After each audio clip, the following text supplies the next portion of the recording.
بچگی میرفتم جلوی آینه. این وقتی جایزه میگیرم، سیمرغ میگیرم و تمرین میکردم. از بچگی تمرین؟ من از سال 82 که دوره دیدم تمرین میکردم. انتظار چنین شهرتی رو که الان داری داشتی؟ بیشتر، خیلی بیشتر. من آدم بلند پرواز خیلی. من الان حالم خوبه، اون چیزی که میخوام میپوشم، اون چیزی که میخوام میخورم. برای من مهم نیست کجای تهران زندگی کنم. اصلا به این فکر نکنم کی میشه. بخواد بشه میشه. انقدر خوشگل میچینه. من ایمان دارم به چیدمانی که خدا انجام میده. خودش خوشگل میچینه. واسه من خیلی خوب چیده.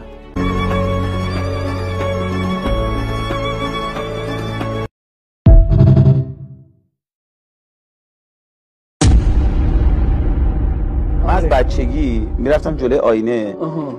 این وقتی جایزه میگیرم، سیمرغ میگیرم و تمرین میکردم. از بچگی تمرین؟ من از سال 82 که دوره دیدم تمرین میکردم. انتظار چنین شهرتی رو که الان داری داشتی؟ بیشتر، خیلی بیشتر. من آدم بلند پرواز؟ خیلی. من الان حالم خوبه، اون چیزی که میخوام میپوشم، اون چیزی که میخوام میخورم. برای من مهم نیست کجای تهران زندگی کنم. اصلا به این فکر نکنم کی میشه. بخواد بشه میشه. انقدر خوشگل میچینه. من ایمان دارم به چیدمانی که خدا انجام میده. خودش خوشگل میچینه. واسه من خیلی خوب چیده.